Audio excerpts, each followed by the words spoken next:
Hello friends, আজ আমরা যে ড্রামাটা এক্সপ্লেন করতে যাচ্ছি সেটা খুবই ইউনিক আর অন্যরকম হতে চলেছে। কারণ এই ড্রামাতে আমাদের নায়িকা খুবই ইনোসেন্ট একটা মেয়ে, আর আমাদের নায়ক হলো একজন ভীষণ বিপজ্জনক এবং শান্ত স্বভাবের সিইও। আর তার সম্পর্কে গুজব আছে যে যেই তার কাছে যায় সে আর বেঁচে ফেরে না। কিন্তু আমাদের নায়িকার তো জোর করে বিপজ্জনক নায়কের সাথে বিয়ে দিয়ে দেওয়া হয়। তো এখন এই বিপজ্জনক মনস্টার নায়ক, যে নাকি আমাদের ইনোসেন্ট নায়িকার রক্তের পিপাসী, তার হাত থেকে কি আমাদের নায়িকা বাঁচতে পারবে, নাকি আমাদের নায়ক এই ইনোসেন্ট নায়িকার প্রেমে পড়ে যাবে? এই সব জানতে হলে আপনাদের এই পুরো ড্রামাটি শেষ পর্যন্ত দেখতে হবে। তাহলে চলুন আর দেরি না করে শুরু করা যাক ড্রামাটা। গল্পের শুরুতে আমরা দেখি আমাদের নায়িকা রোহান বাঁধা আছে এবং সে সাহায্য চাইছে। তখনই সেখানে আমাদের নায়ক মিস্টার শ্যাং আসে। তাকে দেখে রোহান বলে, মিস্টার প্লিজ আমাকে সাহায্য করুন। কিন্তু মিস্টার শ্যাং তার গলার কাছে এগিয়ে এসে বলে, তোমার কি সত্যিই মনে হয় আমি তোমাকে সাহায্য করতে এসেছি আর আমি তোমাকে বাঁচাবো? এরপর সে তার মুখ ধরে তাকে কিস করতে শুরু করে। এরপর মিস্টার শ্যাং তার ঠোঁটে কামড় দিয়ে তার রক্ত চেখে দেখে আর বলে, বাহ, তোমার রক্ত তো খুব মিষ্টি। কিন্তু এসব দেখে রোহান বলে, প্লিজ এমন করবেন না। মিস্টার শ্যাং বলে, কিছু মনে করো না, যদি তুমি আমার কথা নাও শোনো তাহলে আমি তোমাকে পুরোপুরি খেয়ে ফেলবো, আর তুমি এখান থেকে পালাতেই পারবে না। এটা বলতেই মিস্টার শ্যাংয়ের চোখগুলো লাল লাল হয়ে জ্বলতে থাকে, আর এরপর তার ভ্যাম্পায়ারের দাঁত বেরিয়ে আসে এবং সে রোহানের গলায় কামড় দিতে শুরু করে। কিন্তু তখনই আমরা জানতে পারি যে রোহান দাঁড়িয়ে এসব নিজের মনে মনে ভাবছিল। এটা দেখে তার মা জিজ্ঞেস করে, কি হয়েছে? সে ভয়ে, মা, আমি রাতে একটা ভয়ঙ্কর স্বপ্ন দেখেছি। তখন তার মা বলে, ভুলো না, তোমার ভাইয়ের জীবন বাঁচানো তোমার উপর নির্ভর করছে। এরপর তাকে শ্যাং পরিবারের ভিলায় নিয়ে আসা হয়, যেখানে ইতিমধ্যেই অনেক মেয়ে বসেছিল। তার মা তাকে ধরে এনে মেয়েগুলোর সঙ্গে হাঁটু গেড়ে বসিয়ে দেয়। সেখানে সেই সব মেয়েদের রক্তের নমুনা নেওয়া হচ্ছিল, যা দেখে সে এমনিতেই মুখ ব্যাপাচ্ছিল। এর মধ্যে কিছু লোক নিজেদের মধ্যে কথা বলছিল যে শ্যাং পরিবার প্রতি মাসে অনেক মেয়েকে এখানে ডাকে। মনে হচ্ছে তারা মিস্টার শ্যাংয়ের জন্য স্ত্রী খুঁজছে, আর সেটাও তাদের রক্তের ভিত্তিতে। এরপর এক বৃদ্ধ মহিলা সেই সব মেয়েদের সেখান থেকে বের করে দেন, আর সেখানে বিপজ্জনক চেহারার একটি মেয়েও দাঁড়িয়েছিল, যার নাম ভিভি। সে রোহানকে তার কাছে ডাকে, যেটা দেখে সবাই বলে, এ তো গেও চাষির মেয়ে। কিন্তু ভিভি রোহানের হাত ধরে তার আঙ্গুল থেকে রক্ত বের করতে চায়, যা দেখে তাদের সবার চোখ উজ্জ্বল হয়ে ওঠে। আর সেই বৃদ্ধ মহিলা জিজ্ঞেস করেন, ভিভি, এটা কি ঠিক? ভিভি বলে, যখন মিস্টার শ্যাংয়ের সাথে ওর দেখা হবে তখন জানা যাবে। এরপর বাটলার নামের এক ব্যক্তি রোহানকে মিস্টার শ্যাংয়ের ঘরে নিয়ে যেতে শুরু করে। তখন মা সেই বৃদ্ধ মহিলাকে বলেন, এখন তো আমাদের পরিবার প্রজেক্টটা পাবে, তাই না? এদিকে বাটলার রোহানকে ওয়াইন ও খাবার দিয়ে ভেতরে যেতে বলে, কিন্তু সে বলে, ভেতরে তো খুব অন্ধকার। বাটলার বলে, বসের আলো পছন্দ নয়। এরপর রোহান ভয়ে ভয়ে ভেতরে আসে, আর এদিকে বাটলার বাইরে থেকে দরজা বন্ধ করে দেয়। এরপর রোহান আওয়াজ করে ডাকতে থাকে, মিস্টার শ্যাং। তখনই দেখে সে বারান্দায় চড়ে বসে আছে এবং তার লাল চোখ জল করছে, যেটা দেখে ভয়ে রোহানের হাত থেকে প্লেটটি পড়ে যায়। এরপর মিস্টার শ্যাং তার কাছে এসে বলে, টাকার জন্য এখানে আছো, বেরিয়ে যাও এখান থেকে। যদি আর এক সেকেন্ডও এখানে থাকো তাহলে আমি তোমার সব রক্ত চুষে নেব। মিস্টার শ্যাং তার খুব কাছে ছিল, তাই রোহান ভয় পেয়ে তাকে ধাক্কা মারে। ঠিক তখনই সে গোলাপের পাপড়িতে বদলে গিয়ে উধাও হয়ে যায়। আর সেই সময় রোহানের চোখ খোলে আর দেখে যে মিস্টার শ্যাং নিচে পৌঁছে গেছে, যেটা দেখে সে ভাবে, এই ওপরের বিল্ডিং থেকে নিচে পড়ে গেল তবুও কিছু হলো না। আমি তো শুনেছিলাম শ্যাং পরিবারের বস কোনো রোগে ভুগছেন, কিন্তু ইনি কি সত্যি মানুষ নাকি অন্য কিছু? ঠিক তখনই মিস্টার শ্যাংয়ের হঠাৎ কিছু একটা হতে শুরু করে এবং সে মেঝেতে পড়ে যায়, যেটা দেখে রোহান দৌড়ে তার কাছে যায় আর বলে, মিস্টার শ্যাং, আপনি ঠিক আছেন তো? কিন্তু তখনই রোহান দেখে যে তার হাতে সামান্য আঘাত লেগে রক্ত বেরোচ্ছে, যেটা দেখে সে ভাবে, শ্যাং পরিবার আমার রক্তে আগ্রহী। তাই সে তার কাটা আঙুল মিস্টার শ্যাংয়ের দিকে এগিয়ে দেয় আর বলে, আমার রক্ত খেয়ে নিন, আপনি এখন মরতে পারেন না। আর তাকে তার রক্ত চেখে দেখতে দেয়, যাতে তার চোখ উজ্জ্বল হয়ে ওঠে। এরপর রোহান ভাবে, যদি আপনি বেঁচে থাকেন তাহলে আমার ভাইও বেঁচে থাকবে। মিস্টার শ্যাং তার রক্ত খেয়ে সুস্থ হয়ে ওঠে এবং উঠেই তাকে দূরে ঠেলে দেয়। এরপর মিস্টার শ্যাং বলে, তোমাকে কে বলেছিল যে আমাকে তোমার রক্ত খাওয়াতে? তখন রোহান মিস্টার শ্যাংয়ের শরীরে সবুজ কিছু একটা জ্বলতে দেখে, যেটা দেখে সে অবাক হয়ে যায়। তখনই মিস্টার শ্যাং বলে, কি হলো, ভয় পেলে? এটা আমাদের শ্যাং পরিবারের অভিশাপ। এরপর রোহান তার হেয়ার পিন খুলে নিজের হাতে আঘাত করে তার হাত কেটে ফেলে এবং তারপর বলে, আমার রক্ত আপনার জন্য ভালো, তো আপনি একটু বেশি করে খেয়ে নিন। কিন্তু সে তার হাত সরিয়ে দেয় এবং বলে, আমার থেকে দূরে থাকো, একটা দানবের মতো তোমার রক্ত পান করার চেয়ে বরং আমি সত্যি মরে যাই। যেটা শুনে রোহান বলে, আপনি মরতে পারবেন না। মিস্টার সেং বলে, টাকার জন্য তুমি নিজের রক্ত পর্যন্ত বিক্রি করছো? তোমার কি একটুও আত্মসম্মান নেই? রোহান তবুও জেদ করে, আমার রক্ত পান করুন। তখন মিস্টার সেং সরাসরি তার গলা চেপে ধরে, তোমার মতো গোল্ড ডিগারের এত সাহস কি করে হলো আমার উপর হুকুম চালানোর? তুমি কি ভেবেছিলে রক্ত দিয়ে আমাকে নিয়ন্ত্রণ করতে পারবে? এদিকে রোহানের নিঃশ্বাস বন্ধ হয়ে যাচ্ছিল। তখন সে তাকে ছেড়ে চলে যায়। এরপর রোহান ভাবে, এ তো ধনী পরিবারের বিগড়ে যাওয়া ছেলে, যদি আমার ভাইয়ের ব্যাপারটা না থাকতো তাহলে আমি ওকে আচ্ছা মতো মারতাম। আর সে তার পিছু পিছু ভেতরে যায়। এরপর মিস্টার সেং তার হাতে রক্ত দেখতে পায়, তাই সে পর্দা থেকে কাপড় ছিঁড়ে তার হাতে পট্টি বেঁধে দেয়, যেটা দেখে রোহান ভাবে হয়তো ইনি এতটা খারাপ নন। তখন মিস্টার সেংয়ের হাতে তার রক্ত লেগে গিয়েছিল, তাই সে বলে, তোমার কাছ থেকে এখনো গন্ধ আসছে কেন?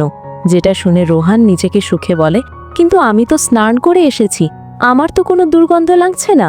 মিস্টার সেং বলে, আমি তোমার রক্তের মিষ্টি গন্ধ পাচ্ছি, যা আমি সহ্য করতে পারছি না। এরপর আমরা দেখি চাঁদ লাল হতে শুরু করে, আর তখন মিস্টার সেং রাগে তার ওপর চিৎকার করে, এখান থেকে বেরিয়ে যাও। এবং এরপর আবার সে তার মাথা চেপে ধরে এবং ভ্যাম্পায়ারের মতো তার গলায় কামড় দিতে শুরু করে, যেটা দেখে রোহান খুব ভয় পেয়ে যায়। তখন মিস্টার সেং থেমে যায় আর রোহান বলে, আমার হাত থেকে রক্ত খেয়ে নিন প্লিজ, আমার গলায় কামড় দেবেন না।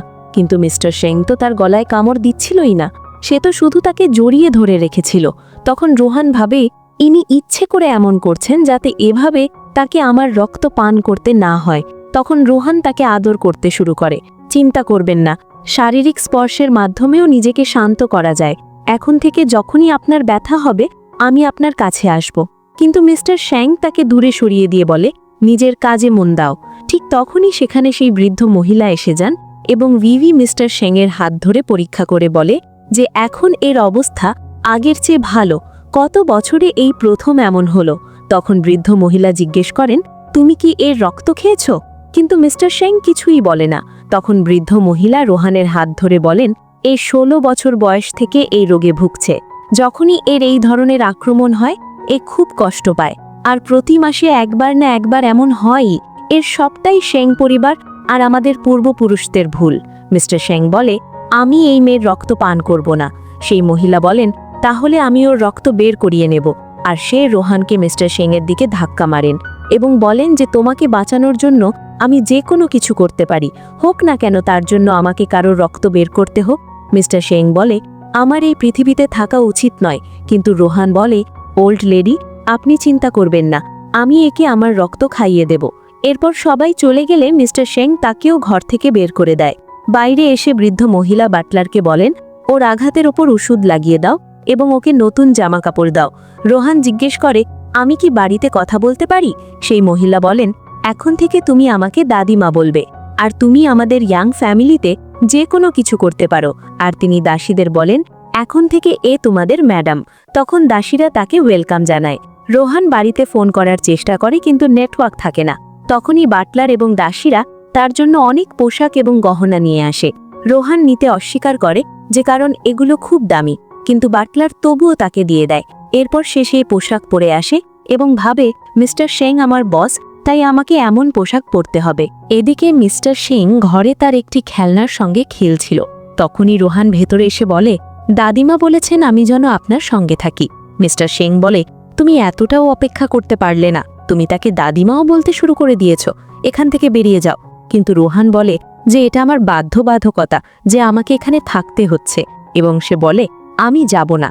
তখন মিস্টার সিং রাগে তার হাত ধরে ফেলে এবং বলে, তুমি টাকার জন্য এসব করছো তাই না? তোমাকে এসব পোশাক পরতে কে বলেছে? আর নিজের শার্ট খুলে তার দিকে ছুঁড়ে মারে। তখন সে তাড়াতাড়ি তার শার্ট পরে নেয়, কিন্তু মিস্টার সিং এর তো অবস্থা খারাপ হতে শুরু করে। তখন রোহান বলে, মাসের সেই দিনটা কি এসে গেছে? তখন সে তার গলা চেপে ধরে বলে, তোমাকে এসব কে বলল? সে বলে, আমি জানি আপনি রক্ত পান করা পছন্দ করেন না। তখন সে তাকে ছেড়ে দেয়। রোহান বলে, যদি আপনি আমাকে এখান থেকে তাড়িয়ে দেন তাহলে দাদিমা অন্য কাউকে নিয়ে আসবেন, তার চেয়ে বরং আপনি আমাকে আপনার কাছে থাকতে দিন। যদি আপনি আমার রক্তপান নাও করেন তবুও আমি আপনাকে গ্র্যান্ডমাস্টারের কাছ থেকে আড়াল করতে সাহায্য করব। তখন মিস্টার সিং বসে পড়ে বলে, তুমি বেশ চালাক। তোমাকে কে বলল যে আমি রক্তপান করা পছন্দ করি না? সে বলে, কারণ আপনি মানুষ, পশু তো নন। মিস্টার সিং বলে, তুমি কি আমার প্রতি দয়া দেখাচ্ছ? সে বলে, আপনি বিল্ডিংয়ের 2য় তলা থেকে লাফিয়ে পড়লেন, তবুও আপনার চোট লাগেনি, তাহলে আমি আপনার প্রতি দয়া কেন দেখাবো? এরপর মিস্টার সিং তার উপর বালিশ ছুঁড়ে মারে এবং বলে যে তুমি মেঝেতে ঘুমাবে। পরের দৃশ্যে আমরা দেখি মিস্টার সিং বিছানায় বসে বই পড়ছিল, আর সে দেখে যে রোহান নিচে মেঝেতে কুঁকড়ে ঘুমাচ্ছে, কারণ তার ঠান্ডা লাগছিল। তাই সে আরেকটি কম্বল তার দিকে ছুঁড়ে মারে। এরপর যখনই সে তাকে ধন্যবাদ জানায়, সে ঘুমিয়ে পড়ে। সকালে উঠেই রোহান বিছানায় দেখে কিন্তু মিস্টার সিং সেখানে ছিল না। তখন সে দৌড়ে বাইরে আসে, আর তখনই একটি মেয়ে জিয়ান এসে তাকে জিজ্ঞেস করে, কে তুমি? রোহান বলে, আমি মিস্টার সিংয়ের আয়া। জিয়ান বলে, ও, মিস্টার সিংকে সুস্থ করার জন্য তোমাকে এখানে আনা হয়েছে, কিন্তু এটা ভেবো না মিস্টার সিং তোমাকে রক্ষা করবে, কারণ আমি এই পরিবারের ভবিষ্যৎ ইয়াং লেডি। তখন রোহান বলে, আমি তো শুধু আমার কাজ করছি। কিন্তু জিয়ান সরাসরি তার উপর বন্দুক তাক করে, যেটা দেখে রোহান হতবাক হয়ে যায় এবং জিয়ান গুলি চালিয়েও দেয়। কিন্তু রোহানের গায়ে গুলি লাগার আগেই অন্যদিক থেকে একটা গুলি এসে সেই গুলিকে ভেঙে দেয়, যেটা দেখে জিয়ান অবাক হয়ে যায়। আসলে এই গুলিটা মিস্টার সিং করেছিল, আর রোহান তো তার দিকে তাকিয়েই থাকে। এরপর জিয়ান গিয়ে মিস্টার সিংয়ের হাত ধরে বলে, আমি তোমারই অপেক্ষা করছিলাম। কিন্তু মিস্টার সিং হাত সরিয়ে নেয়। তখন জিয়ান বলে, আমি তোমার বন্ধু। কিন্তু মিস্টার সিং তাকে ইগনোর করে রোহানের হাত ধরে এবং তাকে বলে, আমার সঙ্গে চলো। তখন রোহান জিজ্ঞেস করে, কোথায় যেতে হবে? মিস্টার সিং বলে, সেখানে পৌঁছলে জানতে পারবে। আর এসব দেখে জিয়ান রাগে ফুঁসতে থাকে আর মনে মনে বলে, আমি এই মেয়েটাকে ছাড়ব না। এরপর মিস্টার সিং রোহানকে একটা জায়গায় তার সাথে দৌড়ে নিয়ে আসে।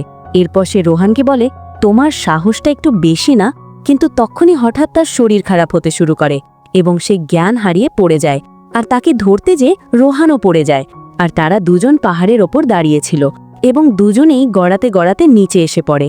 এতে রোহানের পায়ে চোট লাগে এবং রক্ত বের হতে থাকে, কিন্তু সে তার পায়ের দিকে খেয়াল না দিয়ে সবার আগে মিস্টার সিংকে দেখে আর বলে, উঠুন। এরপর সে তার হাত দেখে, যেটা এখন পুরোপুরি সবুজ হয়ে গেছে, আর সে তাকে ওঠানোর চেষ্টা করে। কিছুক্ষণ পর মিস্টার সিং উঠে তাকে দেখে আর বলে, নিজেকে আমাকে দেখিও না, তোমার রক্ত বের হচ্ছে, যা খুবই মিষ্টি, যার কারণে আমি পাগল হয়ে যাচ্ছি। তখন রোহান তাড়াতাড়ি নিজের শার্ট দিয়ে তার পায়ে পট্টি বেঁধে নেয় আর বলে, এখন তো আপনার গন্ধ আসছে না, তাই না? কিন্তু মিস্টার সিং কোনো উত্তর দেয় না, কারণ সে সেখানেই জ্ঞান হারিয়ে পড়ে যায়। তখন রোহান নিজের শার্ট খুলে তাকে ওপরে জড়িয়ে দেয় আর বলে, আপনি তাড়াতাড়ি সুস্থ হয়ে যাবেন। এরপর তার মাথা কোলে নিজের কোলে রেখে দেয় আর তাকে আদর করে, যাতে সে শারীরিক স্পর্শে সুস্থ হয়ে যায়। এভাবে রাত হয়ে যায়, আর আমরা দেখি মিস্টার সিং তো উঠে গেছে এবং সে রোহানকে কাপড় পরিয়ে নিজের বুকে জড়িয়ে রেখেছে। এরপর যখন রোহানের হুঁশ ফেরে, তখন সে দেখে যে সে মিস্টার সিংয়ের বাহুতে আছে। তাই সে তাড়াতাড়ি দূরে সরে আসে আর জিজ্ঞেস করতে থাকে, আপনি ঠিক আছেন তো? কোথাও ব্যথা হচ্ছে না তো? কিন্তু মিস্টার সিং বলে, তোমার পায়ে চোট লেগেছে, তবুও তুমি এখানেই বসেছিলে? সে বলে, আমি এটাকে ফিতা দিয়ে বেঁধে দিয়েছিলাম, এতে আর রক্তের গন্ধ আসবে না। মিস্টার সিং বলে, তোমার চোট লাগার এত সময় হয়ে গেল, ইনফেকশন হতে পারে, তুমি এত বোকা কি করে হতে পারো? আর রাগে দাঁড়িয়ে বলে, এখন আমার সঙ্গে বাড়ি চলো। তখন রোহানও তার হাত ধরে দাঁড়ায় আর বলে, এখন যখন আপনি সুস্থ হয়ে গেছেন, তখন আপনার বাড়ির লোকদের ফোন করে বলুন, তারা আপনাকে নিয়ে যেতে আসবে। কিন্তু মিস্টার সিং তো তাকে নিজের কোলে তুলে নেয় আর বলে, আমি গাড়ির চেয়েও দ্রুত যেতে পারি। আর সে তার সুপার পাওয়ার দিয়ে খুব দ্রুত সেখান থেকে তাকে বাড়িতে নিয়ে আসে। এদিকে দাসীরা নিজেদের মধ্যে আলোচনা করছিল যে মিস্টার সিং রাতে বাড়ি ফেরেননি, আর সেই রোহানও নিখোঁজ। তাদের মধ্যে কি কিছু হচ্ছে? অন্য দাসীকে বলে, অসম্ভব, বস তো তার দিকে তাকানো না, সে তো শুধু বসের জন্য ব্লাড ব্যাংক। কিন্তু ঠিক তখনই মিস্টার সিং ফ্ল্যাশের গতিতে রোহানকে নিজের কোলে তুলে নিয়ে বাড়ি পৌঁছে যায়, আর দাসীরা তাকে দেখে অবাক হয়ে যায়। এরপর মিস্টার সিং বলে, ডাক্তারকে ডাকো, আর সেটাও মহিলা ডাক্তারকে। তখন বাটলার বলে, বস, আমি রোহানকে নিয়ে যাচ্ছি। কিন্তু মিস্টার সিং বলে, গেট আউট, আর সে রোহানকে নিজে কোলে তুলে নিয়ে গিয়ে সোফায় বসিয়ে দেয়। এরপর তার পা দুটো ওপরে তুলে দেয়। ঠিক তখনই মহিলা ডাক্তার সেখানে চলে আসে, আর সে রোহানের চোটের ওপর ওষুধ লাগাতে শুরু করেন। তখন রোহান মিস্টার সিংকে বলে, আপনি গিয়ে কিছু খেয়ে নিন, নয়তো এখানে থাকলে আপনার আমার রক্তের গন্ধ আসবে। তাই মিস্টার সিং ভেতরে চলে যায়। এরপর মিস্টার সিং যখন খাবার খেতে বসে, তখন তারা তাকে স্যুপ দেয়। কিন্তু স্যুপ পান করার সঙ্গে সঙ্গেই তার চোখ উজ্জ্বল হয়ে ওঠে এবং সে রাগে চিৎকার করে জিজ্ঞেস করে, এর ভেতরের রক্ত কোথা থেকে এলো? আর এটা দেখে সবাই ভয়ে নিচে বসে পড়ে। কিন্তু মিস্টার সেং এর রোহানের ওপর রাগ হচ্ছিল যে সে তার সাথে মিথ্যা বলেছে, আর সে ফ্ল্যাশের গতিতে এসে রোহানের গলা চেপে ধরে এবং তাকে দেওয়ালের সাথে চেপে ধরে। তখন রোহান জিজ্ঞেস করে, কি হয়েছে? মিস্টার সেং বলে, তুমি বাকি সবার সাথে মিলে আমার সাথে খেলছো? তখন রোহান বলে, আপনি কি বলছেন? আমি বুঝতে পারছি না। মিস্টার সেং বলে, এইমাত্র আমি যে স্যুপ খেলাম তার ভেতরে তোমার রক্ত কোথা থেকে এলো? তুমি কি সেং পরিবারে ঢোকার জন্য এত নিচে নেমে গেছো? তখন রোহানের মনে পড়ে যে উইভি এসে তার রক্ত নিয়েছিল এই বলে যে এটা শুধু চিকিৎসা পরীক্ষার জন্য প্রয়োজন। তাই সে বলে, আমি এই ব্যাপারে জানতাম না আর আমি কিছু করিনি।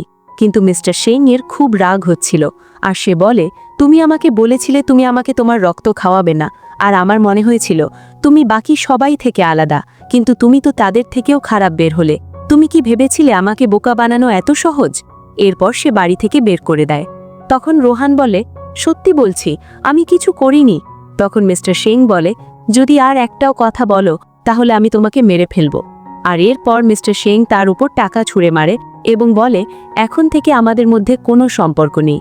রোহান টাকা নিতে অস্বীকার করছিল, কিন্তু মিস্টার সেং তাকে বাড়ির বাইরে ছেড়ে নিজে ভেতরে চলে যায়। এরপর রোহান বাইরে দাঁড়িয়ে কাঁদছিল। তখনই তার আন্টি তাকে দেখে ফেলে। তখন রোহান বলে, প্লিজ আন্টি, আমার মাকে বলো না যে শ্যাং পরিবার আমাকে বের করে দিয়েছে। আমি ভেতরে যাওয়ার কোনো না কোনো রাস্তা খুঁজে নেব। কিন্তু তার আন্টি বলে, আমার তোমাকে কিছু দেখানোর আছে। এরপর রোহান ভেতরে এসে দেখে তার ভাইয়ের অবস্থা খুব খারাপ। সে নিচে পড়ে বনরুটি খাচ্ছিল। তখন রোহান দৌড়ে গিয়ে জিজ্ঞেস করে, তোমার কি হয়েছে? যার উত্তরে ভাই বলে, দিদি আমি ঠিক আছি। কিন্তু রোহান দেখে তার পায়ে চোট লেগেছে। এটা দেখে সে খুব কাঁদতে থাকে আর বলে, তোমার সাথে এমনটা কেন হলো? এমন সময় তার সৎ মা চলে আসে এবং রোহানকে বলে, তুমি এখানে কি করছো? রোহান বলে, তুমি তো প্রমিস করেছিলে যদি আমি শ্যাং পরিবারে চলে যাই তাহলে তুমি আমার ভাইয়ের খেয়াল রাখবে। তুমি কি এভাবেই তার খেয়াল রাখছো? কিন্তু মা বলে, তোকে শ্যাং পরিবার বের করে দিয়েছে? নিশ্চয়ই তুই তাদের অপমান করেছিস। এই বলে সে তাকে থাপ্পড় মারে। এরপর সে তাকে আবারও মারতে যাচ্ছিল, কিন্তু রোহান তার হাত ধরে ফেলে এবং বলে, তুমি আমার ভাইয়ের আঘাতের জায়গায় কেন মারলে? তখন মা বলে, ও তো এমনিতেও ল্যাংড়া, ওর গায়ে কোনো আঁচড় লাগবে না। তোর কি মনে হয় ও সত্যিই উঠে দাঁড়াতে পারবে? রোহান বলে, তার মানে তুমি আমার সাথে মিথ্যে বলেছ? তুমি তো কখনো ডাক্তার দিয়ে আমার ভাইয়ের চিকিৎসাই করাওনি। তখন মা বলে, তোর মতো একটা অনাথের এত সাহস আমার সাথে মুখে মুখে তর্ক করার? তোকে আমার পরিবার এতদিন ধরে সাপোর্ট দিয়েছে, তাই তোর জীবন আমাদের পরিবারের ওপর নির্ভরশীল। তাই এক্ষুনি শ্যাং পরিবারে ফিরে যা। রোহান বলে, আমি ফিরে যাব না। যখন আমার ভাইয়ের প্রতি তোমাদের কোনো মায়া নেই তখন আমি নিজেই তার খেয়াল রাখব। এরপর সে তার ভাইকে হুইলচেয়ারে তোলার চেষ্টা করে এবং বলে, আমি তোমাকে হসপিটালে নিয়ে যাব। কিন্তু মা তার রাস্তা আটকে দাঁড়ায় এবং বলে, শ্যাং ফ্যামিলির বসের সাথে শুধু তুই ম্যাচ করেছিস, তাই তুই কোথাও যেতে পারবি না। এরপর সে তার গুন্ডাদের ডেকে অর্ডার দেয়, একে বেঁধে ফেলো। এদিকে মিস্টার শ্যাংকে দেখে বৃদ্ধ মহিলা জিজ্ঞেস করে, তোমার শরীর ঠিক নেই মনে হচ্ছে, তুমি ঠিক আছো তো? আর রোহান কোথায়? সে কি তোমার সাথে নেই?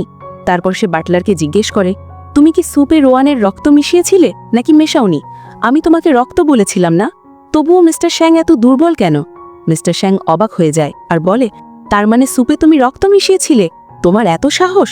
বৃদ্ধ মহিলাটি বলে, তোমাকে বাঁচিয়ে রাখার জন্য যদি আমাকে জোর করে রক্ত খাওয়াতে হয় আমি তাও খাওয়াবো। তখন মিস্টার শ্যাং বুঝতে পারে সে রোহানকে ভুল বুঝেছে। রোহান সত্যি বলছিল, কিন্তু মিস্টার শ্যাং এ ব্যাপারে কিছুই জানত না। তাই সে রেগে গেট খুলে বাইরে আসে, কিন্তু রোহান সেখানে ছিল না। এরপর সে তার বডিগার্ডদের জিজ্ঞেস করে সে কোথায়।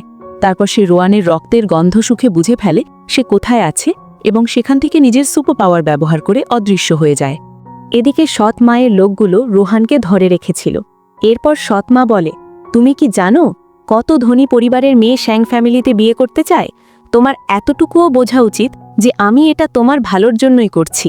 রোহান বলে, তোমার যদি লোভ থাকে তাহলে তুমি যাও, আমি তো যাচ্ছি না। তখন সৎ মা তাকে মারতে শুরু করে আর বলে, আমার সাথে মুখে মুখে তর্ক করছিস? তোর চামড়া তুলে নেব।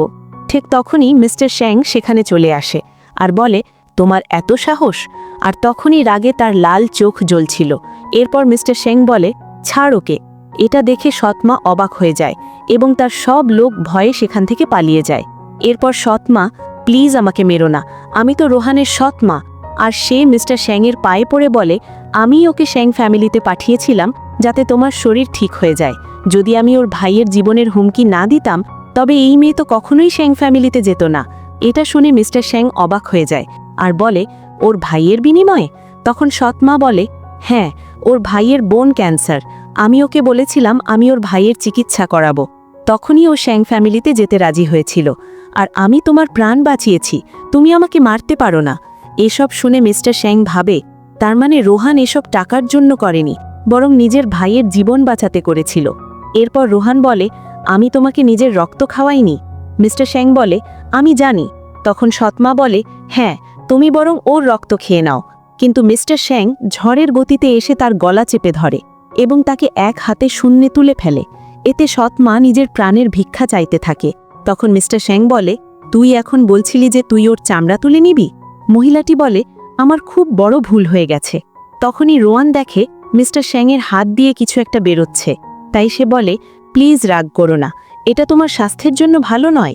তখন মিস্টার শ্যাং শান্ত হয়ে তাকে ছেড়ে দেয় এবং রোহানকে জিজ্ঞেস করে, তুমি কি আমার সাথে ফিরে যাবে? তখন রোহান কিছু বলতে পারছিল না। তখন সৎমা বলে, প্লিজ ওর সাথে ফিরে যা, নইলে আমাদের পরিবার দেউলিয়া হয়ে যাবে। এরপর মিস্টার শ্যাং বলে, তুমি কতটা নিচে নেমে গেছো? 200 মিলিয়ন প্রজেক্টের জন্য রোহানকে বিক্রি করে দিয়েছ? তখন সৎমা নিজেকেই মারতে থাকে আর রোহানকে বলে, আমি তোমার সাথে মিথ্যা বলেছি। আমি কথা দিচ্ছি, যদি তুমি শ্যাং ফ্যামিলিতে ফিরে যাও আমি পাক্কা তোমার ভাইয়ের চিকিৎসা করাবো। তখন রোহান বলে, আমি তোমাকে কিভাবে বিশ্বাস করব? মিস্টার শ্যাং বলে, তোমার একে বিশ্বাস করার কোনো দরকার নেই। আমার সাথে শ্যাং ফ্যামিলিতে চলো, আমি পৃথিবীর সেরা মেডিকেল টিম দিয়ে তোমার ভাইয়ের চিকিৎসা করাবো। এরপর মিস্টার শ্যাং তাকে নিয়ে যেতে চাইলে রোহানের ভাই বলে, ওকে স্পর্শ করো না। তোমার কি মনে হয় আমি জানি না যে তুমি ওর রক্ত চুষতে চাও? তখন মিস্টার শ্যাং বলে, আমি তোমাকে সুযোগ দিচ্ছি, তুমি নিজের জীবন বাঁচাতে চাও কিনা। আর রোহান বলে, ভাই, মিস্টার শ্যাং ভালো মানুষ, উনি কখনো আমার রক্ত পান করেননি। কিন্তু রোহানের ভাই বলে, কে না জানে যে শ্যাং ফ্যামিলির ইয়াং মাস্টারের ওপর অভিশাপ আছে। তখন রোহান বলে, চুপ কর, যদি তুই আর একটাও বাজে কথা বলিস তোকে আমি মেরে ফেলব। এটা শুনে তার ভাই চুপ হয়ে যায় এবং মিস্টার শ্যাং হাসতে হাসতে রোহানকে নিয়ে যায়। তারপর সে তাকে শহরের সেরা হসপিটালে নিয়ে আসে। এরপর ডাক্তার জানায় যে সার্জারির পর তোমার ভাই ঠিক হয়ে যাবে। তখন রোহান তাকে ধন্যবাদ জানায়। তখন ডাক্তার বলে, তুমি কি বসের গার্লফ্রেন্ড? রোহান না করতে যাচ্ছিল, কিন্তু মিস্টার শ্যাং তাকে বলতেই দেয় না এবং ওষুধ আনিয়ে বলে, এর চোট লেগেছে। তখন রোহান বলে, এতটুকু চোটই তো। মিস্টার শ্যাং বলে, রক্ত বেরোচ্ছে, এটা কি ছোট মনে হচ্ছে তোমার? তারপর সে তাকে সোফায় বসিয়ে তার পা নিজের কোলের ওপর তুলে নেয় এবং নিজেই ওষুধ লাগিয়ে দিতে শুরু করে। তখন রোহান পা সরাতে চাইলে সে পা ধরে ফেলে আর বলে, নড়াচড়া করো না। তখন রোহান বলে, আমি নিজেই করে নেব। কিন্তু মিস্টার শ্যাং বলে, আগের ব্যবহারের জন্য সরি। এটা শুনে রোহান অবাক হয়ে যায় যে এত ভয়ানক এবং এত ধনী ও ক্ষমতাশালী লোক হওয়া সত্ত্বেও সে তার কাছে মাফ চাইছে। রোহান বলে, ঠিক আছে, আমাকেই তোমাকে থ্যাংক ইউ বলা উচিত। তুমি না থাকলে আমার ভাই এত ভালো ট্রিটমেন্ট পেত না। তখনই মিস্টার শ্যাংয়ের ফোন বেজে ওঠে আর ফোন তুলতেই তার বন্ধু বলে, ব্রো, কাল রাত 12টায় আমাদের কার রেসিং আছে, তুমি আসছো তো? কিন্তু মিস্টার শ্যাং না করে দেয়। তখন বন্ধু বলে, ব্রো, তুমি কেন আসছো না? তুমি কতদিন ধরে গায়েব? তুমি কি জানো তোমার ব্যাপারে বাইরে গুজব রটেছে যে তুমি মরে গেছো? মিস্টার শ্যাং বলে, বাজে বকিস না। তারপর সে রোহানকে জিজ্ঞেস করে, আমার সাথে বাইরে হাঁটতে যাবে? রোহান রাজি হয়। তখন মিস্টার শ্যাং বলে, ঠিকানা পাঠাও।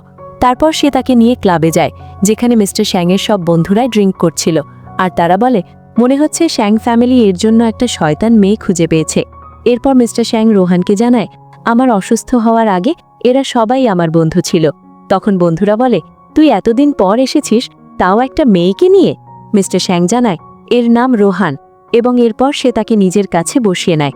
তখন বন্ধুরা জিজ্ঞেস করে, তোমার এর সাথে কি সম্পর্ক? তুমি কি এর হবু বর? রোহান তাড়াতাড়ি না করতে যাচ্ছিল, কিন্তু মিস্টার শ্যাং বলে, তোমরা যা বুঝতে চাও বুঝে নাও। এটা শুনে বন্ধুরা হাসতে থাকে আর রোহান তার দিকে তাকাতে থাকে আর ভাবে সে কি বলছে। রোহান ভাবে হয়তো সে সবাইকে জানাতে চায় না যে আমাকে তাকে সুস্থ করার জন্য রাখা হয়েছে। এরপর বন্ধুরা একটা গেম খেলার কথা বলে। তখন মিস্টার শ্যাং রোহানের দিকে তাকায় আর রোহান বলে, হ্যাঁ, চলো খেলি। এরপর মিস্টার শ্যাং ওই গেমে খুব ভালো নিশানা লাগাচ্ছিল আর তার বন্ধুরা হাততালি দিতে থাকে আর বলে, তোর মধ্যে এখনও সেই স্কিল আছে। আর এসব দেখে রোহান ভাবে, যদিও অসুস্থ না হতো তবে ও কত সুন্দর একটা সাধারণ জীবন কাটাতে পারত। এমন সময় সেখানে রোহানের এক পুরনো ক্লাসমেট আসে, আর এই সেই মেয়ে যে সব সময় স্কুল টাইমে রোহানকে বুলি করত। এরপর সেই মেয়ে বলে, তুই তো একটা অনাথ, যার বাবা মাও নেই, তোর সাহস কি করে হলো আমাদের সাথে এখানে আসার? তখন রোহান বলে, আমার রাস্তা থেকে সর, আমাকে তোর সাথে কথা বলতে হবে না। তখন ক্লাসমেট বলে, আমি শুনেছি তুই স্কুল থেকে ছুটি নিয়েছিস, আমার মনে হয়েছিল তুই কোনো জব করছিস, কিন্তু তুই তো এখানে ড্রিঙ্ক করছিস। এরপর সে রোহানের ভিডিও বানাতে শুরু করে। তখন রোহান নিজের মুখ লুকানোর চেষ্টা করছিল, কিন্তু ক্লাসমেট থামছিল না। তখনই মিস্টার শ্যাং এসে তার ফোন কেড়ে নেয়, আর ক্লাসমেট বলে, কে তুমি, ফেরত দাও আমার ফোন আমাকে। কিন্তু মিস্টার শ্যাং এক হাতে তার ফোন মোচকে দেয় এবং নিচে ছুঁড়ে ভেঙে ফেলে। এরপর সে জিজ্ঞেস করে, এই মেয়েটিকে কে নিয়ে এসেছে? তখনই ওই মেয়েটির বয়ফ্রেন্ড এসে তাকে চড় মারে আর বলে, তোর সাহস কি করে হলো মিস্টার শ্যাংকে অপমান করার? এবং সে মিস্টার শ্যাংয়ের কাছে মাফ চাইতে থাকে। মিস্টার শ্যাং বলে, তুই কি অন্ধ? ও আমাকে হার্ট করেনি। এরপর বয়ফ্রেন্ড মেয়েটিকে চড় মেরে নিচে ফেলে দেয়। তখন ক্লাসমেট রোহানের পা ধরে মাফ চাইতে শুরু করে, আর পেছন থেকে ছেলেটি ক্লাসমেটকে খারাপভাবে মারছিল। তখন রোহান বলে, ব্যাস করো, যেতে দাও ওকে। এরপর মিস্টার শ্যাং রোহানের হাত ধরে তাকে নিয়ে যেতে লাগে। তখন ক্লাসমেটের বয়ফ্রেন্ড বলে, এত তাড়াতাড়ি কোথায় যাচ্ছ? আমি শুনেছি তোমার রেসিং খুব পছন্দ, তো আমি তোমার সাথে রেসিং করতে চাই। মিস্টার শ্যাং বলে, আমার কোনো ইন্টারেস্ট নেই। কিন্তু ছেলেটি তাও রাস্তা আটকে নেয়। তখন মিস্টার শ্যাং বলে, তুমি আমার কাছে শুধুই একটা কুকুর, যে লেজ নেড়ে আমার কাছে মিনতি করছো। তখন বয়ফ্রেন্ড বলে, আমি আমার গার্লফ্রেন্ডকে দিয়ে অলরেডি তোমার কাছে মাফ চাইয়েছি, আর আমি র্যান ফ্যামিলির ছেলে, আমার তো একটু ইজ্জত রাখো। তখন মিস্টার শ্যাং বলে, আচ্ছা, তুই কোন রেসিং করতে হবে? তখন ছেলেটি বলে, আমরা নিজেদের ফিমেল পার্টনার নিয়ে যাব, আর যার চিৎকার আগে বেরোবে সেই হারবে। মিস্টার শ্যাং না করে চলে যেতে চাইলে সে বলে, তোমার সাহস নেই? যদি তুমি যেত, সি পোর্ট তোমার হবে। মিস্টার শ্যাং বলে, যা আমার চাই তা আমি এমনিতেই পেয়ে যাই, আমাকে এসব নাটক করার দরকার নেই। এরপর সে রোয়ানকে নিয়ে যেতে চায়, কিন্তু রোয়ান বলে, আমি এই বাজি লড়তে চাই। তখন মিস্টার শ্যাং তার দিকে তাকায়। পরের দৃশ্যে আমরা দেখি মিস্টার শ্যাং গাড়ির পাশে দাঁড়িয়ে সিগারেট খাচ্ছিল। এরপর রোহান আসতেই সে জিজ্ঞেস করে, কি হলো, ভয় পাচ্ছ? রোহান বলে, না তো। তারপর সে তার সাথে গাড়িতে বসে পড়ে। এরপর মিস্টার শ্যাং হঠাৎ তার খুব কাছে চলে আসে, আর এতে রোহান নার্ভাস হয়ে যায়। কিন্তু মিস্টার শ্যাং তো তাকে সিট বেল্ট পরাচ্ছিল, আর এটা দেখে রোহান ভাবে, ডেঞ্জারাস বসের সাথে কাজ করার জন্য কিছু তো ভুগতে হবে। এদিকে বয়ফ্রেন্ড ক্লাসমেটকে বলছিল, যদি তুই চিল্লাস তবে আমি তোর ঘাড় কেটে ফেলব। তখন ক্লাসমেট ভাবে, এসবই রোহানের জন্য হচ্ছে। তারপর দুজনের গাড়ির রেসিং শুরু হয়। তারা দুজনই খুব স্পিডে গাড়ি চালাচ্ছিল, আর রোহানকে ঘাবড়াতে দেখে মিস্টার শ্যাং জিজ্ঞেস করে, কি হলো? রোহান বলে, আমি ঠিক আছি, তুমি শুধু চালাও। মিস্টার সিং বলে, ব্যাস একটু অপেক্ষা করো, এরপর আমি তোমাকে রিওয়ার্ড দেব। এরপর সে খুব বেশি হাই স্পিড করে ফেলে, আর রোহান ভয়ে নিজের চোখ বন্ধ করে নেয়। অন্যদিকে রেনও নিজের স্পিড বাড়াচ্ছিল, আর রোহান লক্ষ্য করে যে তার ক্লাসমেটের তো কোনো ভয়ই লাগছে না। আর সে ভাবে, একে দেখে মনে হচ্ছে ও অনেক বেশি রেসিং করেছে, এবং রেন ইচ্ছে করে এই রুল এনেছিল কারণ সে মিস্টার শ্যাংকে হারতে দেখতে চায়। রোহান বলে, মিস্টার শ্যাং আরো জোরে চালাও। মিস্টার শ্যাং বলে, আগে নিজের অবস্থা তো দেখে নাও। রোহান বলে, আমি কিচ্ছু জানি না, আমাদের জিততেই হবে। তখন মিস্টার শ্যাং হাসতে হাসতে গাড়ি স্পিড বাড়িয়ে দেয় এবং এমনভাবে কাট মারে যে রেনের তো হুঁশ উড়ে যায়। একবার তো দুজনেই একটা ট্রাকের সামনে চলে আসে এবং তাদের গাড়ি প্রায় ধাক্কা খেতে যাচ্ছিল। তখন রোহান ভয় মুখে হাত দেয়, কিন্তু ওই মেয়েটি ভয়ে চিৎকার করে ওঠে। এরপর রেন বাইরে বেরিয়ে ক্লাসমেটকে মারতে শুরু করে এবং বলে, তোর জন্য আমি হারলাম। এরপর মিস্টার শ্যাং আর রোহান আরও এগিয়ে যায়। তখন রোহান বলে, তার মানে আমরা জিতে গেছি? আমরা তো অলরেডি লাইন ক্রস করে ফেলেছি, তাও তুমি গাড়ি থামাচ্ছ না কেন? মিস্টার শ্যাং বলে, তুমি খুব ভালো কাজ করেছো। তখন রোহান জিজ্ঞেস করে, আমরা কোথায় যাচ্ছি? মিস্টার শ্যাং বলে, আমি তোমাকে রিওয়ার্ড দেব। এরপর সে তাকে নিয়ে পাহাড়ের একবারই ওপরে একটা জায়গায় আসে, আর রোহান সেই পাহাড়ের ওপরের দৃশ্যে দেখে বলে, ওয়াও, কি সুন্দর দৃশ্য, আমার বিশ্বাস হচ্ছে না যে আমি পাহাড়ের চূড়ায় এসেছি। তারপর আমরা অতীতে দেখি রোহান যখন স্কুল থেকে যাচ্ছিল তখন এক মেয়ে এসে তার উইশলিস্ট জিজ্ঞেস করেছিল। তখন রোহান তাতে এটাই লিখেছিল, তাই এখন সে খুব খুশি হয়। আর মিস্টার শ্যাং বলে, এই সব আমার এলাকা। এটা শুনে রোহান অবাক হয়ে যায় আর ভাবে, সে কি এতটাই ধনী? আমার তো মনে হয় এই দুনিয়ার সবচেয়ে ধনী মানুষ। আসলে কিছুদিন আগে মিস্টার শ্যাং তার অ্যাসিস্ট্যান্ট দিয়ে রোহানের সব ইনফরমেশন বের করেছিল, আর সেখানেই সে তার উইশলিস্ট দেখেছিল যে রোহান ওই পাহাড়ের চূড়ায় যেতে চায়। এরপর মিস্টার শ্যাং জিজ্ঞেস করে, এখন তুমি সন্তুষ্ট তো? রোহান বলে, অবশ্যই, এটা আমার খুব পছন্দ হয়েছে। এই শহরের সবচেয়ে উঁচু পয়েন্ট এটা। যখন আমি ছোট ছিলাম সবসময় এর ব্যাপারে ভাবতাম যে সবচেয়ে উপরে দাঁড়িয়ে ভিউ দেখতে না জানি কেমন লাগে। ভাবিনি যে একদিন আমি এখানেই দাঁড়িয়ে থাকব। মিস্টার শ্যাং বলে, এটা তোমার জন্মদিনের উপহার। তখন রোহান অবাক হয়ে যায়, তুমি আমার বার্থডে জানো? মিস্টার শ্যাং বলে, এটা জানা আর কঠিন কি ছিল? তুমি তো এমনিতেও নিজের সব কিছু শ্যাং ফ্যামিলিকে দিয়েই দিয়েছিলে। আর আগে যাই হয়েছে তার জন্য থ্যাংক ইউ এবং সাথে সরিও। রোহান বলে, আগে যা হয়েছে তা যেতে দাও। তুমি অলরেডি সরি তো বলেই দিয়েছো। আর তাছাড়া আগে আমরা একে অপরকে চিনতামও না, তো এটা তোমার জন্য ভাবা স্বাভাবিক ছিল যে আমি টাকার জন্য রক্ত দিচ্ছি। মিস্টার শ্যাং জিজ্ঞেস করে, আগে চিনতে না? রোহান বলে, হ্যাঁ, এখন তো আমরা বন্ধু, তাই না? মিস্টার শ্যাং বলে, আমাকে তোমার বার্থডে উইশ বলো, আমি সেটা পূরণ করব। রোহান বলে, না না, তুমি অলরেডি আমার অনেক সাহায্য করেছো, আমি এতেই অনেক খুশি। এখন বলো তোমার জন্মদিন কবে, কারণ আমি তোমার সাথে তোমার জন্মদিন পালন করতে চাই। মিস্টার শ্যাং বলে, আমি নিজের জন্মদিন পালন করি না। তখন রোহান ভাবতে থাকে, কোথাও এটা ভাবছে না তো যে পরবর্তী বার্থডেতে বেঁচে থাকবে কিনা। এরপর মিস্টার শ্যাং বলে, তাড়াতাড়ি বলো জন্মদিনে তোমার কি চাই, এর আগে যে আমি তোমাকে দিয়ে জোর করে আবার কিছু বলাবো। তখন রোহান ভাবে, ও কি এসব ইচ্ছে করে করছে কারণ আমি ওকে ঠিক করে দেব? ও আমার কাছে কোনো ঋণ রাখতে চায় না। তাই রোহান বলে, ঠিক আছে বলছি, আমি আমার কলেজে যেতে চাই, কিন্তু আমাকে ইয়াং ফ্যামিলি থেকে শ্যাং ফ্যামিলিতে পাঠিয়ে দেওয়া হয়েছিল। তখন মিস্টার শ্যাং বলে, ঠিক আছে। এটা শুনে রোহান অবাক হয়ে জিজ্ঞেস করে, সত্যি? তখন মিস্টার শ্যাং বলে, আমি বলতে ভুলে গিয়েছিলাম যে আমি ওই ইউনিভার্সিটির প্রাক্তন ছাত্র ছিলাম, তাই আমিও তোমার সাথে যাব, কিন্তু তোমাকে সবসময় আমার সাথেই থাকতে হবে, যাতে আমার অবস্থা নিয়ন্ত্রণের বাইরে না চলে যায়। তখন রোহান ভাবে, আরে হ্যাঁ, আমি তো ভুলেই গিয়েছিলাম, আমাকে তো সবসময় ওর সাথেই থাকতে হবে। মিস্টার শ্যাং জিজ্ঞেস করে, তুমি কি এটা চাও না? ও বলে, অবশ্যই চাই। তারপর মিস্টার শ্যাং তাকে বাড়ি নিয়ে যায়। পরের দৃশ্যে রোহান প্যাকিং করছিল, এই ভেবে যে অবশেষে ও কলেজে যেতে পারবে। আরও অনেক ক্লাস মিস করেছে, তাই সিলেবাস শেষ করতে হবে।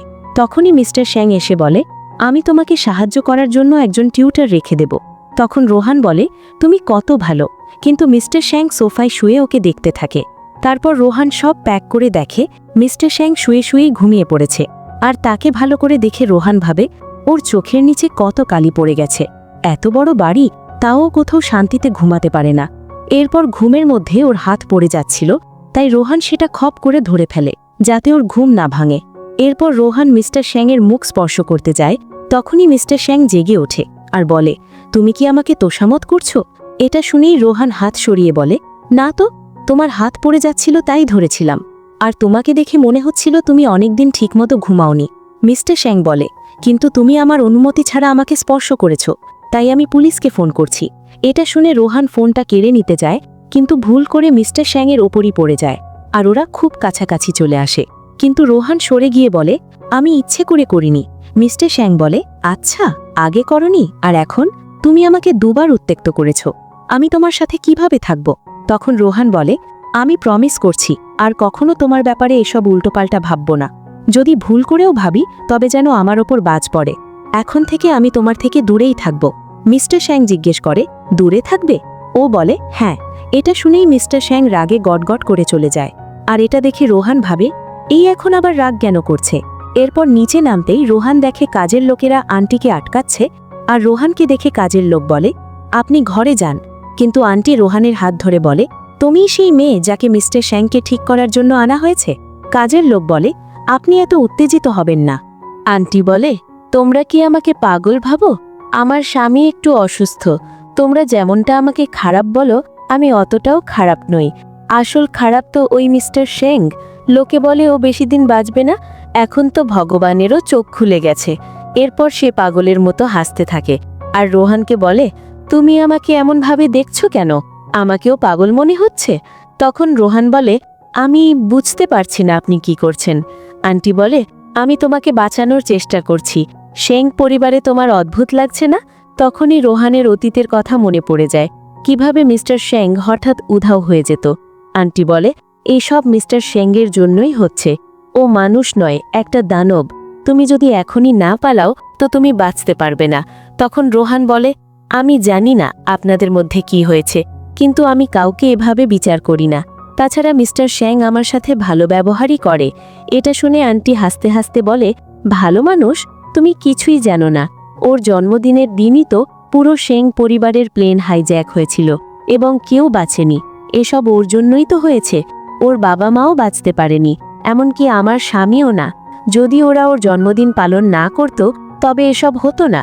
তখন রোহান ভাবে, আমি জানতাম না মিস্টার শ্যাংয়ের সাথে এত খারাপ কিছু হয়েছে, তাই ও বলছিল যে ও জন্মদিন পালন করে না।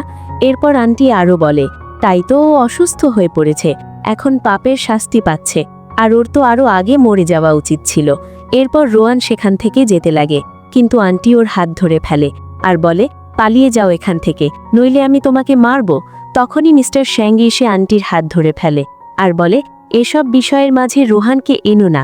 আন্টি বলে, এই মেয়েকে তোমার দিদিমা খুঁজে এনেছে তাই না? এ তোমার হবু স্ত্রী? মিস্টার শ্যাং বলে, ও আমার হবু স্ত্রী নয়, ও চলে যাবে। আন্টি বলে, তুমি এত প্রোটেক্টিভ কেন হচ্ছ? আমাকে বোকা বানাচ্ছ? মিস্টার শ্যাং বলে, বিশ্বাস করা না করা আপনার ব্যাপার, আর ভবিষ্যতে কোনো সমস্যা হলে সরাসরি আমার কাছে আসবে, একে বিরক্ত করবেন না। এটা শুনে আন্টি রেগে চলে যায়। এরপর মিস্টার শ্যাং বাইরে চলে আসে। তখন রোহানও তার পিছু নেয়। এরপর রোহান মিস্টার শ্যাংয়ের পাশের চেয়ারে বসলে মিস্টার শ্যাং নিজের চেয়ার একটু দূরে সরিয়ে নেয়, কিন্তু রোহান তার আরও কাছে গিয়ে বসে। তখন মিস্টার শ্যাং বলে, কেন এসেছো এখানে? রোহান বলে, তুমি কেন এসেছিলে? মিস্টার শ্যাং বলে, আমার ইচ্ছে। রোহান বলে, তাহলে আমারও ইচ্ছে। তখন শ্যাং বলে, আমার থেকে দূরে থাকো। রোহান বলে, এখানে খুব রোদ, আমার জন্য রোদ আটকাও না। তখন মিস্টার শ্যাং বলে, আমার উপর দয়া দেখানোর দরকার নেই তোমার। তখন রোহান বলে, আমি কোথায় দয়া দেখাচ্ছি? তুমি তো দেখতে ভালো আর বড়লোকও, আর অতীতে যা হয়েছে তাতে তোমার দোষ নেই। আসল দোষী তো ওই প্লেন হাইজ্যাকার, যার শাস্তি তার পাওয়া উচিত। চিন্তা করো না, তুমি সুস্থ হয়ে যাবে, তারপর আমরা ওই খুনিকে খুঁজব। তখন মিস্টার শ্যাং ওকে জড়িয়ে ধরে আর রোহান বলে, আমাদের একটা ভালো জীবন চাই। পরের দৃশ্যে রোহান বসে বই পড়ছে আর ভাবছে যে ও কলেজের কাছে শিফট হবে, আরও মিস্টার শ্যাংয়ের সাথেই থাকবে। তখনই হঠাৎ তার কানে অদ্ভুত শব্দ আসে। তখন রোহান গেটের কাছে গিয়ে দেখে মিস্টার শ্যাং ভেতরে। এরপর সে দ্রুত গেট খুলে ভেতরে চলে আসে, আর ভিতরে ঢুকে সে দেখে মিস্টার শ্যাংয়ের অবস্থা খারাপ। তখন রোহান তার কাছে গিয়ে বলে, তুমি নিচে কেন বসে আছো? চলো বিছানায় যাই। কিন্তু মিস্টার শ্যাং ওকে জড়িয়ে ধরে। তখন রোহান গায়ে হাত বুলিয়ে ভাবে, ওর শরীর এত গরম কেন? এরপর রোহান বলে, আমাকে তোমার জামা খুলে দেখাও। কিন্তু ও তাকে সরিয়ে দেয়।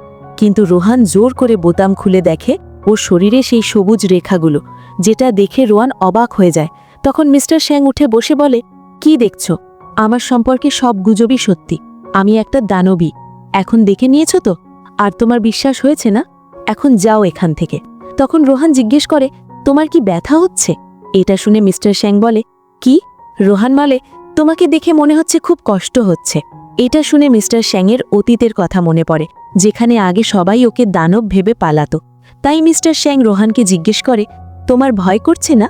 রোহান কোনো উত্তর দেয় না, আরও নিজের হাত তার দিকে এগিয়ে দেয়। তখন মিস্টার শ্যাং ও তার মাথা তার হাতের ওপর রাখে, আর রোহান তাকে ঘুম পাড়াতে লাগে। কিন্তু মিস্টার শ্যাং বলে, এইসবের কোনো মানে নেই, তুমি চলে যাও, আমার ভয় হচ্ছে, আমি নিজেকে নিয়ন্ত্রণ করতে পারবো না। তখন রোহান নিজের শার্টের খুলতে শুরু করে, আর তারপর সে তার শার্ট খুলে সাইডে ফেলে দেয়। এরপর সে তার দুই হাত ছড়িয়ে বলে, একবার চেষ্টা করেই দেখো না। তখন মিস্টার শ্যাংও ওকে জড়িয়ে ধরে, আর এতে মিস্টার শ্যাং কিছুটা শান্ত হয়ে গিয়েছিল। তখন রোহান জিজ্ঞেস করে, এখন কি তুমি ঠিক আছো? আর তারপর ওরা একে অপরকে কিস করতে শুরু করে। কিন্তু কিস করতে করতে মিস্টার শ্যাং ভুল করে রোহানের ঠোঁটে কামড় দিয়ে দেয়। তখন রোহান ভাবে, ও কি আমার রক্ত খাওয়ার জন্য কিস করল? কিন্তু মিস্টার শ্যাং বলে, তুমি জিতে গেছো, আমি নিজেকে নিয়ন্ত্রণ করতে পারিনি, আমি তোমার রক্তের স্বাদ পেয়েছি। রোহান বলে, আমি শুধু চেয়েছিলাম তোমার যেন খারাপ না লাগে। মিস্টার শ্যাং বলে, যাও এখান থেকে। তখন ও শার্ট নিয়ে চলে যায়। রুম থেকে বেরোতেই রোহান দেখে মিস্টার শ্যাং ওকে টাকা ট্রান্সফার করেছে। তখন রোহান ভাবে, ও কি আমাকে রক্তের বদলে টাকা দিল? কিন্তু এত টাকা কেন? আমার রক্ত কি এত দামি? সেই সময় রোহানকে বাটলার দেখে ফেলে। তখন রোহান তাড়াতাড়ি শার্ট দিয়ে নিজেকে ঢেকে বলে, তুমি যেটা ভাবছো সেটা নয়। তখন বাটলার বলে, বৃদ্ধ মালকিন তোমাকে ডেকেছেন। এর পরের দৃশ্যে দিদিমা রোহানকে বলে, এই কার্ডে $1 মিলিয়ন আছে তোমার খরচের জন্য। রোহান বলে, না দিদিমা, আমি নিতে পারবো না। দিদিমা বলেন, ওর সাথে থেকে তোমাকে অনেক কষ্ট করতে হচ্ছে, তুমি এটার যোগ্য। আর তিনি দেখেন রোহানের ঠোঁটের রক্ত, তাই তিনি রুমাল দিয়ে মুছে দেন আর বলেন, মিস্টার শ্যাং একটু রূঢ় স্বভাবের। রোহান বলে, গ্র্যান্ডমা আপনি ভুল বুঝছেন। গ্র্যান্ডমা জিজ্ঞেস করেন, তোমরা দুজন কি কিছুই করনি?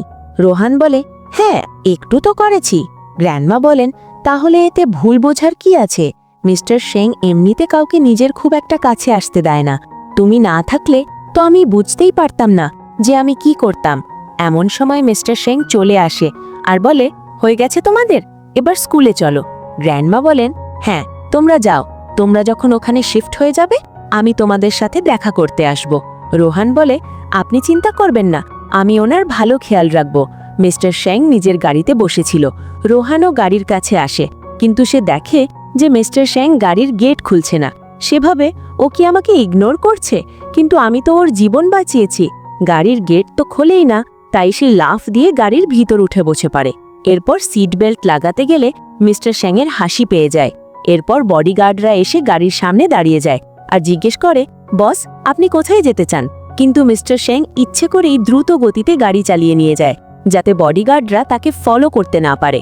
এরপর যেই সে ঝটকা দিয়ে গাড়ি থামায়, রোহান বলে, আমি আসলে এমন কি দোষ করে ফেলেছি যে তুমি বারবার এমন করছো?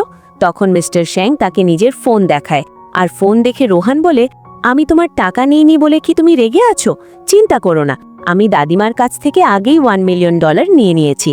আর মানুষের এত বেশিও লোভী হওয়া উচিত নয়, না হলে ধন সম্পদের দেবতা রুষ্ট হবেন।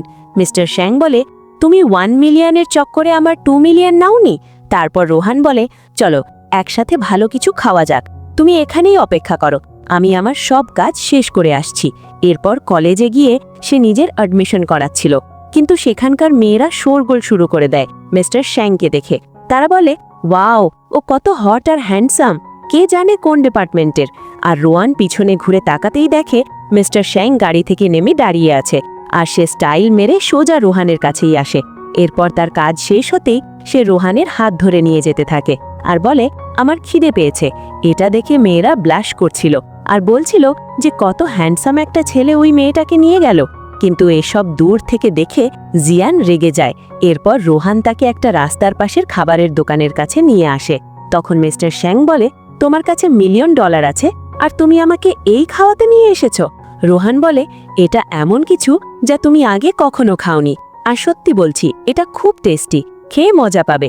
খাবার নেবার পর রোহান $10 পে করে, আর এটা দেখে মিস্টার শ্যাং অবাক হয়ে যায়, এত সস্তায় খাবার পাওয়াও যায়। এর পরের দৃশ্যে রোহানের সামনে বসে মিস্টার শ্যাং সেই ডিশটা খাচ্ছিল। তখন রোহান জিজ্ঞেস করে, কেমন লাগছে? শ্যাং বলে, খুব ভালো লাগছে। তো মিশেলিন শেফের রান্নার চেয়েও ভালো। তখনই সেখানে জিয়ান চলে আসে, আর সেই মিস্টার শ্যাংকে জিজ্ঞেস করে, এখানে কি করছো? আর বলে, আমি শুনেছি তুমি শ্যাংভেলা থেকে চলে এসেছো, তাই আমার মনে হলো তুমি ভালো খাবার পাবে না, আর তুমি বাইরের নোংরা খাবার খেতে পারবে না, তাই আমি মিশেলিন শেফ দিয়ে তোমার জন্য খাবার বানিয়ে নিয়েছি। তখন মিস্টার শ্যাং বলে, আমার খিদে নেই। তারপর সে রোহানের হাত ধরে তাকে নিজের সাথে নিয়ে যায়, আর এটা দেখে জিয়ানকে রাগ হতে থাকে। এরপর মিস্টার শ্যাং যেতে যেতে তাকে বলে, ওই মেয়ে জিয়ানও এই কলেজের স্টুডেন্ট, আরও ছোটবেলা থেকেই আমার পেছনে পড়ে আছে, তো ভুলে যেও না তুমি আমার সাথে আছো, আর ওর থেকে সাবধানে থেকো, আমি চাই না ও তোমাকে বুলি করুক। তারপর মিস্টার শ্যাং তাকে একটা অ্যাপার্টমেন্টে নিয়ে আসে, আর রোহান অ্যাপার্টমেন্টটা দেখে ভাবে, ওয়াও, ওর সাথে আমি পুরো বাড়িতে একা থাকবো, আমার কেমন অদ্ভুত একটা অনুভূতি হচ্ছে। তখন মিস্টার শ্যাং নিজের জামা খুলতে শুরু করে, আর রোহান তাকে হাঁ করে দেখতে থাকে। তখন সে নিজের শার্টের বোতাম খুলতে খুলতে রোহানের কাছে আসছিল, রোহান পিছিয়ে যায়। তখন রোহান বলে, এ তুমি কি করছো? আর মাঝখানে সোফা চলে আসে, সে সেখানেই আটকে যায়। এরপর মিস্টার শ্যাং তার খুব কাছে চলে আসে, তাই রোহান ভয়ে নিজের চোখ বন্ধ করে ফেলে, কিন্তু মিস্টার শ্যাং তো তোয়ালে তুলছিল। এরপর সে জিজ্ঞেস করে, তোমার কি হলো? রোহান বলে, কিছু না, তুমি গিয়ে শাওয়ার নাও। মিস্টার শ্যাং বলে, তোমার যা পুরানো কাণ্ড কারখানা, তার জন্যই তোমাকে মনে করিয়ে দিচ্ছি, আমি যখন গোসল করব তখন উকি মেরে দেখবে না। রোহান বলে, আমি উকি মারব না, আর সে তাকে ওয়াশরুমের দিকে ঠেলে দেয়। তখনই জিয়ান এসে জিজ্ঞেস করে, মিস্টার শ্যাং কোথায়? রোহান বলে, ও তো গোসল করছে। জিয়ান বলে, তুমি এতটা নির্লজ্জ কি করে হতে পারো? তখন রোহান বলে, কোথাও তুমি আমাকে ভুল তো বুঝছো না? জিয়ান বলে, তুমি তো অলরেডি ওর সাথে থাকছো, আর উপরে থেকে বলছো আমি তোমাকে ভুল বুঝবো? এরপর সে এদিক ওদিকের জিনিসপত্র ঘাঁটতে শুরু করে। তখন রোহান তাকে থামায় এবং বলে মিস্টার শ্যাং পছন্দ করে না কেউ তার জিনিসে হাত দিক। আর যেমনটা তুমি ভাবছো, আমার আর মিস্টার শ্যাংয়ের মধ্যে তেমন কিছুই নেই। কিন্তু জিয়ান তার পুরো কথা না শুনেই তাকে থাপ্পড় মারতে যাচ্ছিল, কিন্তু রোহান তার হাত ধরে ফেলে। তারপর রোহান বলে, তুমি মিস্টার শ্যাংয়ের ফ্রেন্ড, তাই তোমার সাথে ভদ্রভাবে কথা বলছি। আর এর মানে এই নয় যে তুমি আমাকে বুলি করবে। আমি আর মিস্টার শ্যাং শুধু একটা বিশেষ পরিস্থিতির কারণে বা বাধ্য হয়েই একসাথে থাকছি। তখন জিয়ান জিজ্ঞেস করে, তুমি কেন ওকে নিজের কাছে রেখেছ? আর কথা তো এমনভাবে বলছো যেন তুমি ওকে পছন্দই করো না। তুমি কি শিওর যে একসাথে থাকার পরেও তোমাদের দুজনের মধ্যে কিছুই হবে না? তখন রোহান বলে, যেমনটা তুমি ভাবছো আমাদের মাঝে তেমন কিছুই নেই। আর না আমি মিস্টার শ্যাংকে ওই নজরে দেখি বা পছন্দ করি। তখনই মিস্টার শ্যাং এসে এই কথা শুনে ফেলে এবং জিয়ানকে বলে, তোমাকে ঘরের ভেতরে আসতে দিল কে? জিয়ান বলে, তোমার তো পছন্দ নয় না যে কেউ তোমার কাছে আসুক? তাহলে এই মেয়েটা তোমার সাথে কিভাবে থাকছে? গ্র্যান্ডমা কি তোমাকে ফোর্স করেছে? আর সে ওকে জড়িয়ে ধরতে যায়। মিস্টার শ্যাং বলে, আমার কি তোমাকে ব্যাখ্যা দিতে হবে? আর মিস্টার শ্যাংয়ের চোখ লাল হয়ে জ্বলতে শুরু করে। জিয়ান ভয়ে হাত পেছনে করে নেয়। মিস্টার শ্যাং বলে, মনে হয় আমি তোমাকে একটু বেশি ঝাড় দিয়ে ফেলেছি। জিয়ান বলে, তুমি এর জন্য আমাকে বকছো? মিস্টার শ্যাং বলে, তুমি কে আমার ঘরে ঢোকার ব্যাপারে প্রশ্ন করার? দ্বিতীয়বার নিজের এই মুখ আমাকে আর দেখিও না। সে এতটাই রেগেছিল যে তার পাওয়ারে সেখানে রাখা ফুলদানি ভেঙে যায়। জিয়ান তখন কাঁদতে কাঁদতে সেখান থেকে পালিয়ে যায়। রোহান মিস্টার সিংয়ের হাত ধরে, কিন্তু সে হাত সরিয়ে নেয়। রোহান জিজ্ঞেস করে, আমি কি তোমার চুল শুকিয়ে দেব? না হলে তোমার ঠান্ডা লেগে যাবে। সে ভাবে, আরে না, আমি যা বলেছিলাম ও সব শুনে ফেলেছে, আমার ক্ষমা চাওয়া উচিত। কিন্তু ক্ষমা চাওয়াটা কি অদ্ভুত হবে না? মিস্টার সিং নিজের রুমে চলে যায়। পরের সিনে রোহান ভাবতে ভাবতে যাচ্ছিল। আসলে বিষয়টা এমন ছিল যে যখন সে তাকে গাড়ি করে কলেজ নিয়ে আসে, তখন রোহান বলে, স্কুলের পর আমি তোমাকে ওই ডিশটা খাওয়াতে নিয়ে যাব। কিন্তু সে বলে, গাড়ি থেকে নামো। সে তো তাকে বিদায় জানাতে যাচ্ছিল, কিন্তু সে গাড়ি নিয়ে চলে যায়। রোহান ভাবে, সে এখনও আমার ওপর রেগে আছে, আমি বরং ওর জন্য কিছু খাবার নিয়ে আসি। এরপর সে তার ফাইন্যান্স ডিপার্টমেন্টে আসে। মিস্টার সিং এখানে কেন নেই? সে এক ক্লাসমেটকে জিজ্ঞেস করে, মিস্টার সিং কি তোমার ক্লাসে পড়ে? সবাই কথা বলতে শুরু করে। ওই ক্লাসমেট বলে, তুমি কি সেন পরিবারের ইয়াং মাস্টারের কথা বলছো? শহরের সবচেয়ে ধনী পরিবার? রোহান জিজ্ঞেস করে, হ্যাঁ, সে কি এই ক্লাসে নেই? সে বলে, ও তো গত বছরই ড্রপ আউট করে দিয়েছে। রোহান অবাক হয়ে যায়, ড্রপ আউট? কিন্তু সে তো বলেছিল সে ফাইন্যান্স স্টুডেন্ট আর আমার সাথে স্কুলে আসবে। তাহলে সে মিথ্যে কেন বলল? আর জিজ্ঞেস করে, সে স্কুল কেন ছেড়েছিল? ক্লাসমেট বলে, সে কাউকে মেরেছিল, তাই সেন ফ্যামিলি তার স্কুলে আসা যাওয়া বন্ধ করে দেয়। আর সে কোনো ভালো মানুষ নয়। রোহান ভাবে, তার মানে সে ভিলা থেকে বের হয়েছে স্কুলে আসার জন্য নয়, বরং আমার সাথে আসার জন্য। সে দৌড়ে বাইরে আসে। তখনই সেখানে বাটলার বাকি লোকদের নিয়ে চলে আসে এবং বলে, আমাকে অর্ডার দেওয়া হয়েছে মিস্টার সিংকে আবার বাড়িতে নিয়ে যেতে হবে, কিন্তু মিস্টার সিং তো আমার ফোনের উত্তরই দিচ্ছে না। রোহান দেখে, এ তো বডিগার্ড। সে ভাবে, ও তাও আমার সাথে স্টাডি করতে চেয়েছিল। জানি না ও দাদিকে কিভাবে মানিয়েছে। রোহান বলে, ঠিক আছে, আমি ওকে বলে দিচ্ছি। বাটলার জানায়, মিস্টার সিং তো অনেক আগেই স্কুল থেকে ড্রপ আউট হয়ে গিয়েছিল, তাহলে ও ভেলা থেকে বের হওয়ার জন্য ওল্ড লেডিকে কনভিন্স কিভাবে করল? বাটলার জানায় যে ও ওল্ড লেডির সামনে হাঁটুর ওপর বসেছিল যতক্ষণ না ওল্ড লেডি হ্যাঁ বলেছেন, আর ওনার শর্তও ছিল যে ডাক্তার দিয়ে ওকে নতুন ট্রিটমেন্ট করাতে হবে। রোহান ভাবে, ও আজ কলেজেও আসেনি, তাহলে নিশ্চয়ই এই সময় বাড়ি গেছে। ও হয়তো আমাকে ড্রপ করতে আসার জন্য এমন করেছে। কিন্তু ফিরে এসে দেখে মিস্টার সিং তো ওখানেই দাঁড়িয়ে সিগারেট খাচ্ছে। সে জিজ্ঞেস করে, তোমার কাছে ছাতা কেন ছিল না? তুমি স্কুলে কেন যাওনি? সে বলে, আমার শরীর ঠিক নেই। রোহান তার কাছে গিয়ে বলে, আমি সব জেনে গেছি। সে বলে, তাহলে জিজ্ঞেস কেন করছো? আমি বাড়িতে বোর হচ্ছিলাম, চলো একটু হেঁটে আসি। রোহান বলে, তার মানে আমি স্কুলে ঠিকমতো পড়াশোনা করতে পারি, তাই তুমি এখানে এসেছো, কারণ তুমি জানতে ওল্ড লেডি আমাকে বাইরে যেতে দেবে না। তুমি আমার কারণে এসব করেছো?